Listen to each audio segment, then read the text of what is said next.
You've heard the story about the two Moravian young men who sold themselves into slavery so that they could go to an island where there were only slaves and witness to them. There was no turning back. It wasn't going to be furlough. There was no, I'll come back if I don't like it. They sold themselves to a slave owner so that they could go witness to the slaves that he owned for life. And as they were pulling away from the dock on that boat, and their parents and the church family and everything standing there looking at them,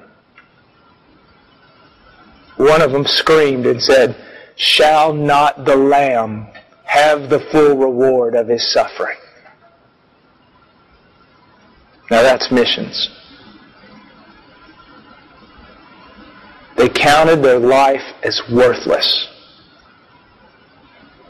so that the Lamb might have the full reward of His sufferings.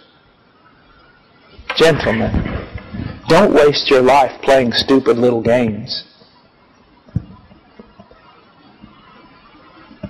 Just don't do it. Now these were two young men, barely out of their teens.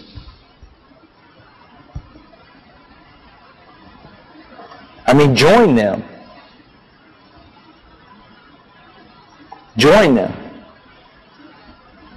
And I'll tell you this right now, some of you need to get out of Facebook, you need to get offline, you need to quit playing with people and talking and writing little things like you were a little girl. You need to become a man, and you need to start doing things that men of God do.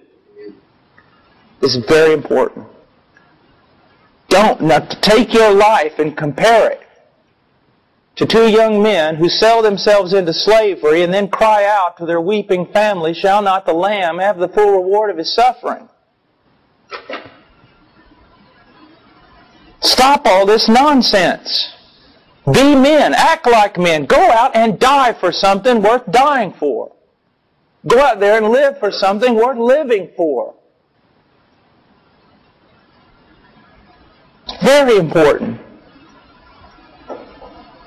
And give your life for something. Please. Don't waste it. There's a bride to get for Him.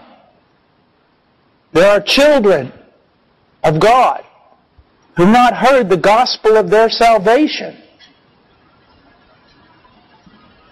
They're yet to be birthed. There are churches to build. I mean, quit all this other stuff. And if your friends are silly, goofy friends, leave them. Follow Christ. Become a man. Walk with men. If you know all the styles and fashions and cool things and what's going on the internet and what's going on in fashion and this and that and everything else, stop it. Who cares? I mean, there is a job to do.